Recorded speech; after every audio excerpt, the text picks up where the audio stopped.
Coming up on the season 13 premiere of Making Moves. The future of transportation in Jacksonville took another huge step as the leaders of JTA and Florida State College at Jacksonville formally signed an agreement to test autonomous vehicles at the school's Cecil Center campus. I mean, this is where the future is going to be. We'll show you how eliminating lanes on some area roadways can help save lives and still keep traffic flowing efficiently. The nation's top transportation officials bestow yet another honor on JTA's CEO. The new Jacksonville Regional Transportation Center has an amazing collection of artwork throughout its 5 floors. Since COVID-19 is preventing you from seeing it all, our new video series, Art in Motion, will let you meet the artists and see their work. And we'll introduce you to 102-year-old Sollie Mitchell, a World War II veteran, decades-long transportation worker, and friend and associate to some of the 20th century's most important people. These stories and more, all right now on Making Moves.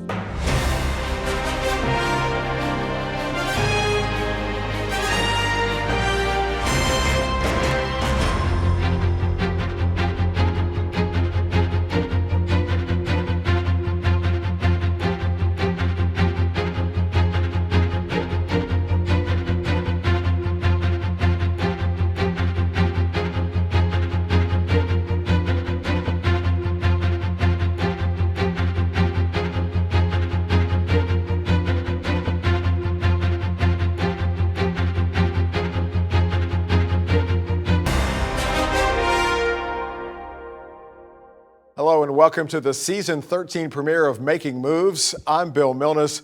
We sure are glad you're with us today. We begin our 13th season deep on the west side, where the future of transportation is taking yet another step forward.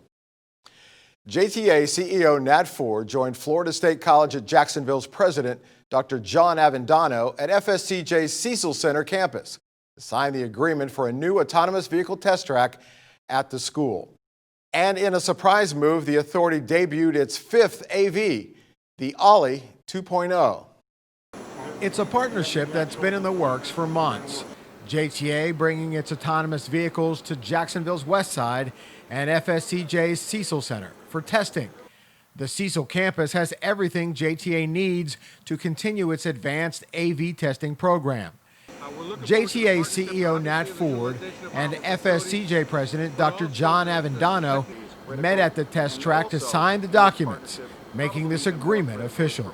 We now have a partnership with FSCJ that allows us to use this test track because now we're going to be testing multiple vehicles. The occasion was marked by the introduction of the Ollie 2.0, JTA's 5th and the latest autonomous vehicle to test.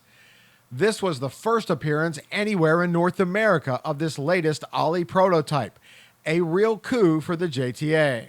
Very impressed with this vehicle because they took to heart what we call the Golden 20 that the JTA developed, and those were the 20 minimum standards that we needed to have for these types of vehicles to operate in passenger service. Everything from ADA accessibility to information panels and things of that nature. So we're pleased that the industry is seeing the JTA as a leader in terms of identifying the minimum standards that they need to design into their vehicles. As the new Ollie, the first AV to use IBM Watson technology, and the Navia, a French-designed AV JTA has spent the last several months testing, both made their way around the test track.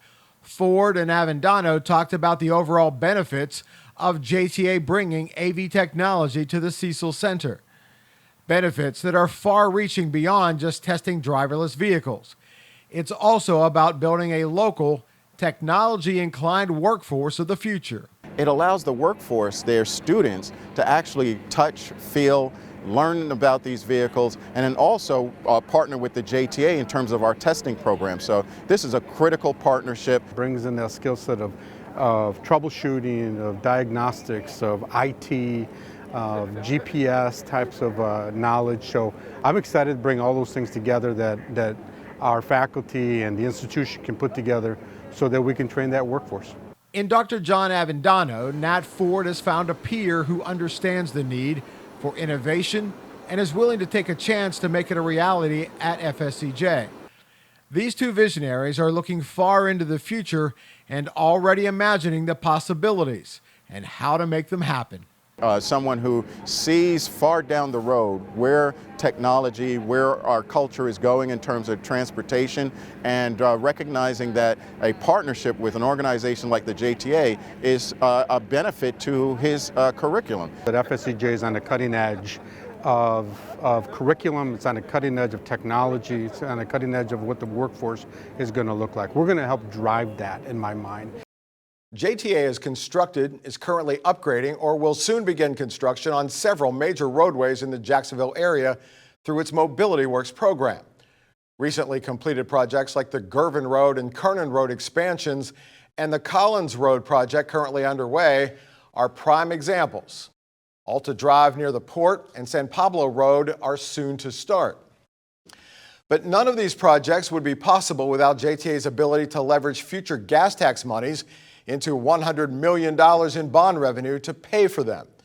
As Making Moves senior correspondent Eugene Lindsay reports, the authority, backed by AA bond ratings from credit rating companies Fitch and Standard & Poor's, is about to do it again.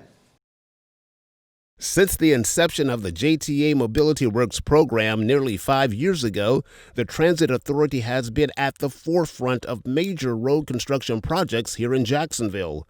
Major improvements to areas like Girvin, Collins, and Kernan roads comes with price tags in the millions of dollars. That's funding entrusted to the JTA to manage and utilize for these and other road construction projects. A recent audit of the JTA by two of the nation's most influential credit ratings companies, Standard & Poor's and Fitch, found that the authority is doing an impeccable job with its finances and affirmed a AA rating to the agency.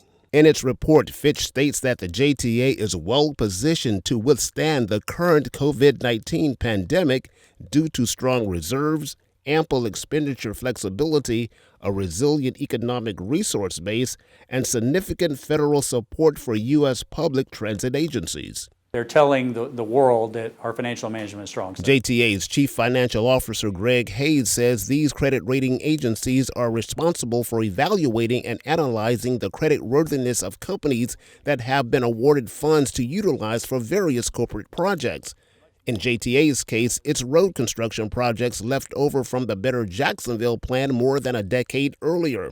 These projects are now being constructed under JTA's Mobility Works banner. And Hayes says that this AA rating is extraordinary news because the JTA can now issue more bonds against the local option gas tax to fund the final 3 Mobility Works projects at Alta, Paramore, and San Pablo roads. These agencies have come in and looked at our financials again, looked at the financial strength of the JTA, and made an updated evaluation of our creditworthiness. And so each time they have reaffirmed, as the term, meaning that they feel that the JTA continues to be strong, financial management is very sound, and so we are worthy of reaffirmation of our credit rating.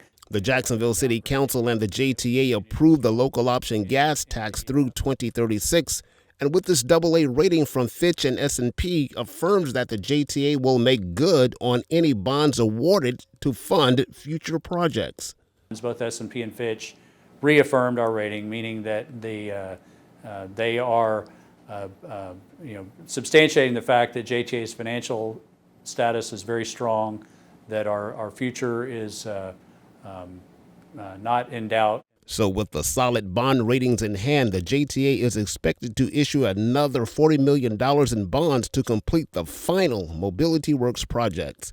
In Jacksonville, Eugene Lindsay, JTA, Making Moves.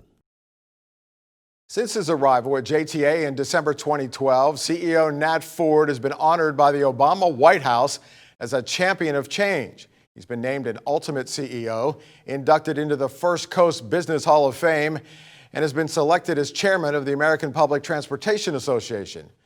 Now he can add APTA Outstanding Public Transportation Manager for 2020. Under Ford's leadership, JTA has broken the mold for innovation as a transit agency, first by initiating an industry trend of overhauling the entire transit system and optimizing each route for better frequency and efficiency. And while other agencies were pushing for expensive rail systems that would take years to build, Ford successfully initiated the build-out of the First Coast Flyer, the largest bus rapid transit network in the Southeast. And again, transit agencies across the country shifted gears to follow suit. His plan to bring us all a little bit closer was accomplished when JTA launched regional services from Nassau, Clay, Baker, and St. Johns counties. And Ford reinvigorated the JTA's historic role as a road builder in Duval County through the successful Mobility Works program that began in 2016 and includes 27 major road projects and mobility corridor improvements. Ford's innovative plan to replace the Skyway with autonomous vehicles and quadruple its reach, along with the recent Mayo Clinic partnership where JTA transported thousands of COVID-19 samples for testing, has garnered international attention and acclaim. But his lasting legacy may be the new Jacksonville Regional Transportation Center. The JRTC connects intercity buses, Greyhound, Megabus, and Red Coach, with the Skyway, local fixed route buses, regional shuttles, as well as provides high-quality transit amenities for thousands of local passengers each day.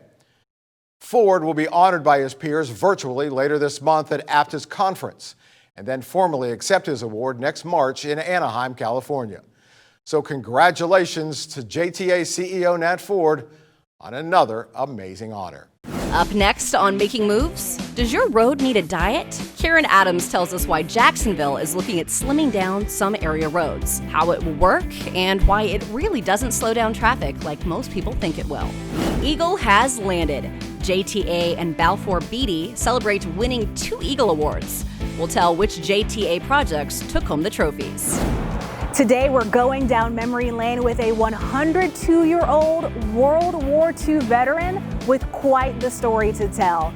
I'm Vicki Pierre. We'll have more coming up. And we launch our Art in Motion series as we feature the artists and artwork that help make the JRTC one of the most unique structures in all of North Florida. All that still to come.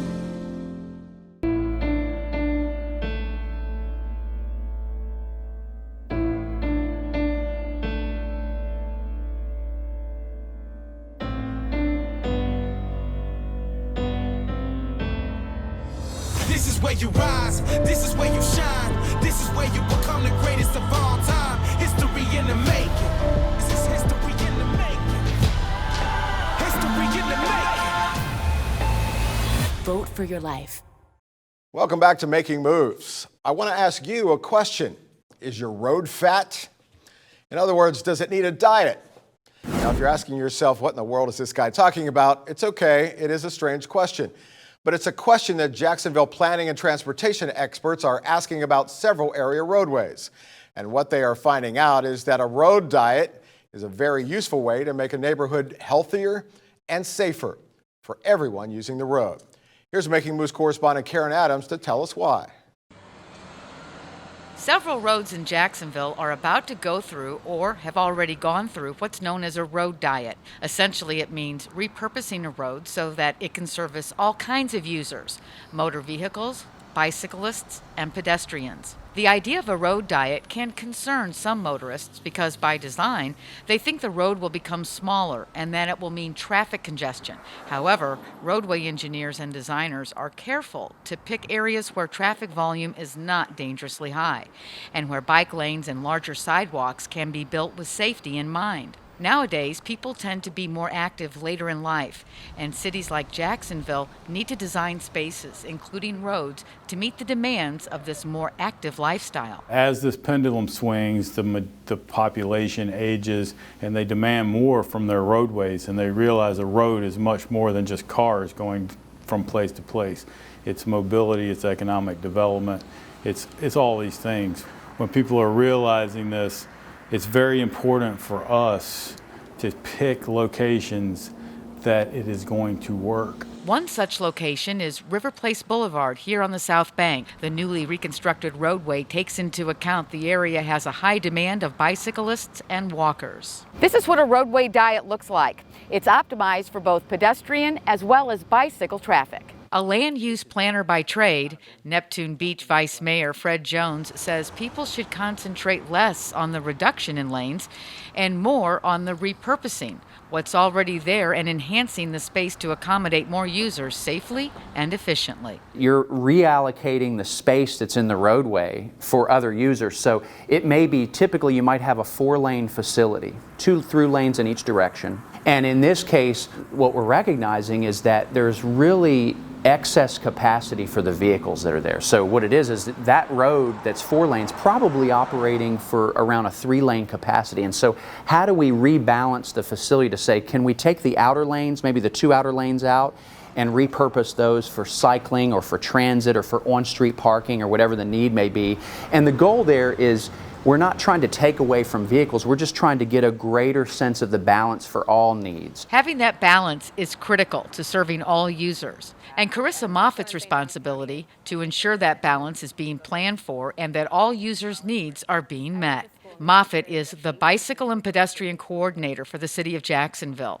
She ensures things like bike lanes and sidewalks are designed to properly accommodate cyclists, pedestrians, and a variety of other users, including those with special needs. So making sure we have facilities for people who are using transit, people who are walking, people who are biking, and even some of those micro-mobility users like scooters, people who ride skateboards, people who are in wheelchairs, people who are visually impaired, just making sure it's a safe and connected transportation network.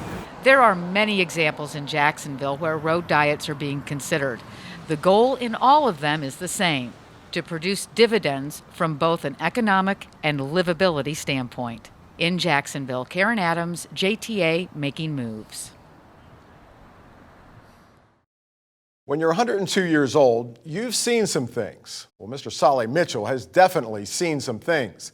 In fact, his personal history is tied to some of the 20th century's most prominent and influential citizens, including a civil rights icon, a 4-star general, and a musical genius. Making Moves caught up with Mitchell on a recent tour of the JRTC. And as our newest correspondent, Vicki Pierre, discovered, Sollie Mitchell has some stories to tell.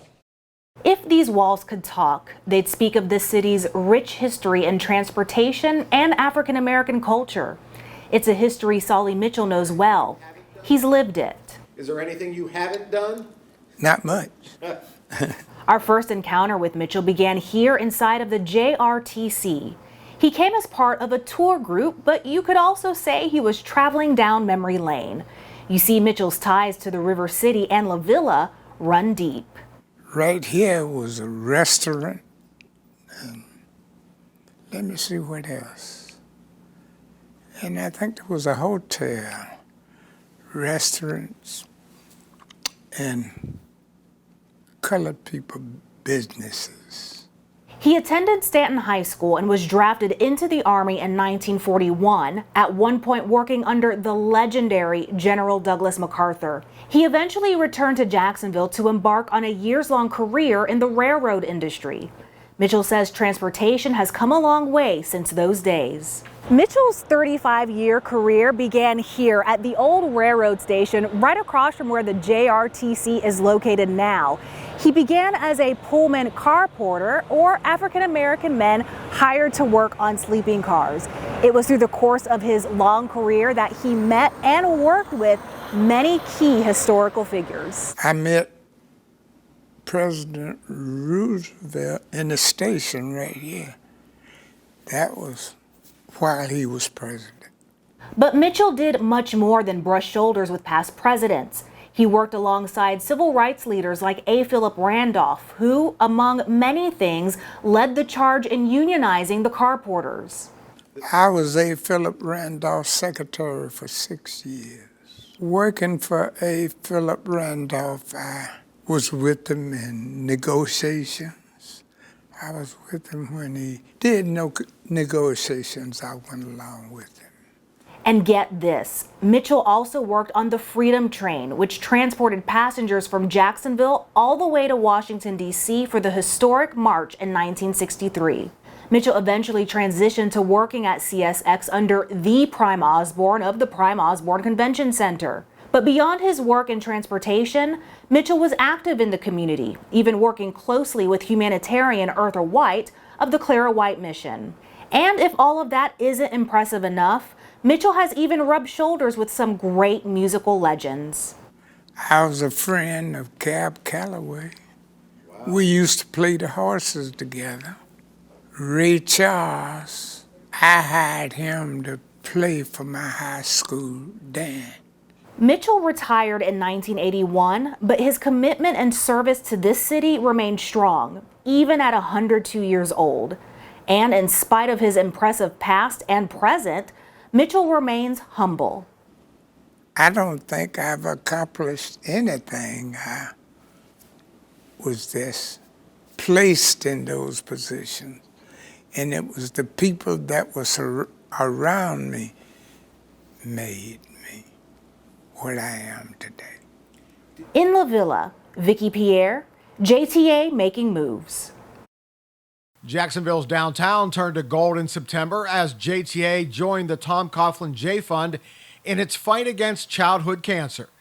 JTA lit up the Acosta Bridge in brilliant gold light to show support for the patients and their families, as well as honor the medical professionals who fight this dreaded disease each day. 2 JTA projects recently won Eagle Awards from the Associated Builders and Contractors of Florida, including Project of the Year for the Jacksonville Regional Transportation Center at La Villa. The annual Excellence in Construction Awards honors contractors for top commercial construction projects. The projects are judged by a panel of veteran industry professionals on complexity, teamwork, innovation, and cost, among other factors. The COVID-19 pandemic forced the ABC to hold a virtual award ceremony this year, but that certainly didn't dampen the enthusiasm. JRTC contractor Balfour Beatty and JTA both had watch parties to view the ceremonies when the Project of the Year winner announcement was made. They came in live and did it right then and there. We saw on the video where they were knocking on the door, so it was quite a surprise.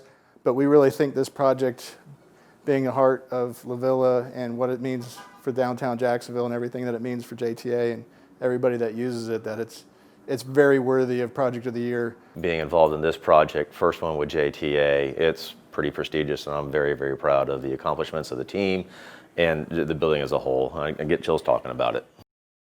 Along with the Eagle Award and Project of the Year for the JRTC, Miller Electric and JTA also won for the Acosta Bridge lighting project. The popular decorative blue neon bridge lights went dark several years ago, so Miller and JTA replaced them with programmable LED lights that debuted earlier this year during the 4th of July holiday weekend.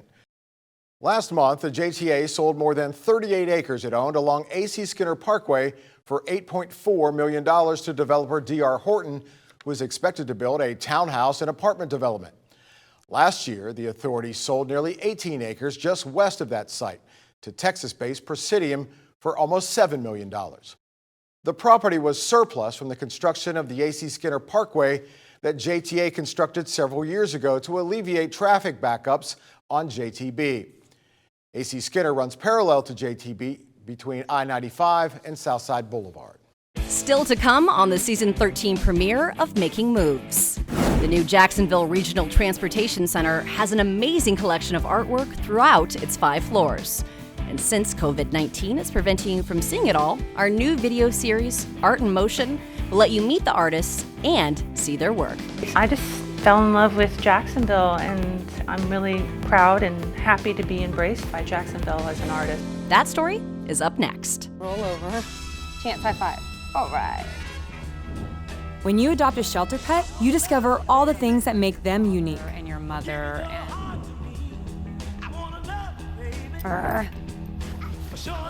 I am totally a hot person. Right, guys?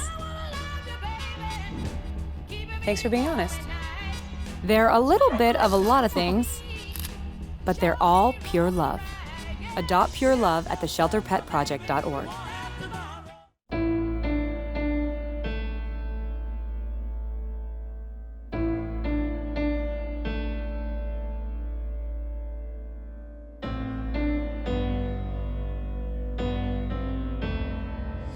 This is where you rise, this is where you shine, this is where you become the greatest of all time. History in the making. This is history in the making. History in the making. Vote for your life. Welcome back to Making Moves. The JRTC has been described by many who've seen it as a work of art. The design and construction elements are unlike any other building in North Florida. Inside, the walls are covered with murals depicting the history of La Villa, along with a fascinating and diverse collection of artwork loaned to the JTA for display in the building. Throughout season 13, we'll be featuring several of the artists and their work on JTA social media and, of course, here on the Making Moves show. First up is Sarah Conca, a former top New York model who now has paintings in galleries around the world.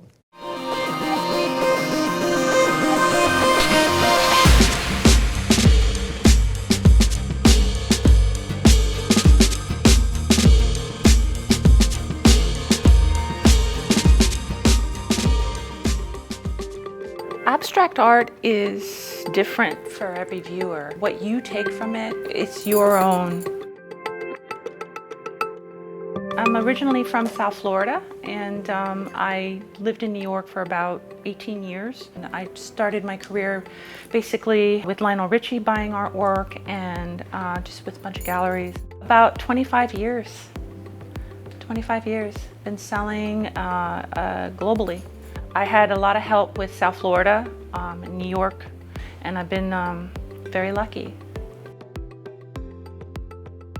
Well, I moved to Amelia Island because I felt that it had more like-minded people, and I just really needed the space. I just fell in love with Jacksonville, and I'm really proud and happy to be embraced by Jacksonville as an artist as well.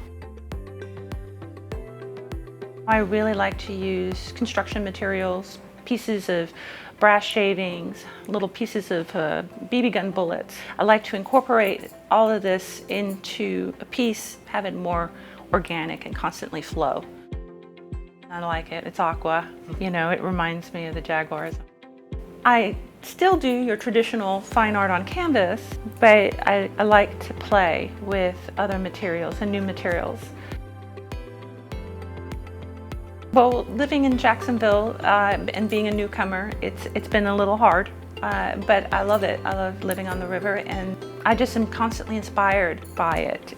I'm really grateful to be in Jacksonville at this time because the Cultural Council and just Jacksonville in a whole is starting to be a new budding art community, and it's embracing its artists and educating its buyers on art. And this is a really exciting time to be an artist in Jacksonville.